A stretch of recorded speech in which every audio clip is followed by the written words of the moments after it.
마지막으로 피고인의 내란 주요 임무 종사와 유죄에 관한 유증죄에 관한 양형의 이유를 살펴보겠습니다. 내란죄는 국가의 존립과 헌법 기능을 파괴하고 사회의 근간을 뒤흔드는 국가적 범죄로서 그 위험성은 특정 영역에 국한되지 않고 국가 전체에 미친다. 피고인을 비롯한 윤석열, 김용현 등의 내란 행위는 헌법이 정한 절차를 무시하고 폭력적인 수단을 통해 국회를 포함한 국가기관의 권능 행사를 불가능하게 하여 그 기능을 마비시키려 한 것으로 민주주의 핵심 가치를 근본적으로 훼손한 것이므로 그 목적의 달성 여부와 무관하게 엄중한 처벌이 불가피하다.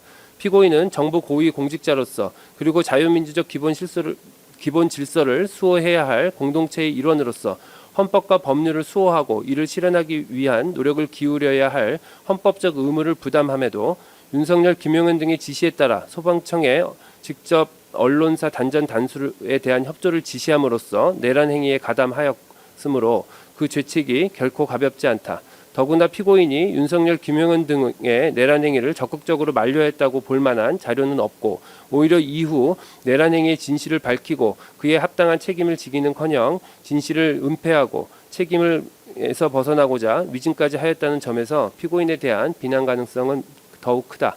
다만 피고인이 비상계엄 선포일 이전에 내란을 모의하거나 예비한 정황은 발견되지 않은 점, 피고인이 내란 중요 임무로 수행한 행위는 소방청에 대한 전화 한 통이고 그 이외에 반복적으로 단전단수 조치를 지시하거나 지시사항의 이행 여부를 점검하고 보고를 받는 등 보다 적극적으로 내란의 중요한 임무를 수행하였다고 볼 만한 자료가 없는 점, 피고인이 단전단수 조치 실행을 주도적으로 계획하거나 이를 지휘한 것으로 보이지도 않는 점, 결과적으로 특정 언론사에 대한 단전단수 조치가 실제로 이루어지지 않은 점 등을 고려하고 그 밖에 이 사건 변론에 나타난 모든 양형 요소를 종합적으로 참작하여 주문과 같이 형을 정하도록 하겠습니다.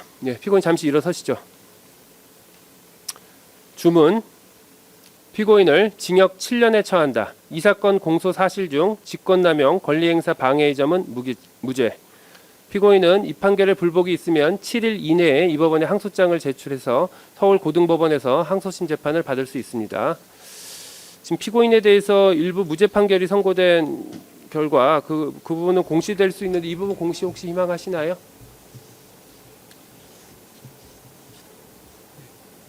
그 부분은 그러면 공시를 원하시나요? 예. 이 부분은 공시하도록 하겠습니다. 선고 마치겠습니다.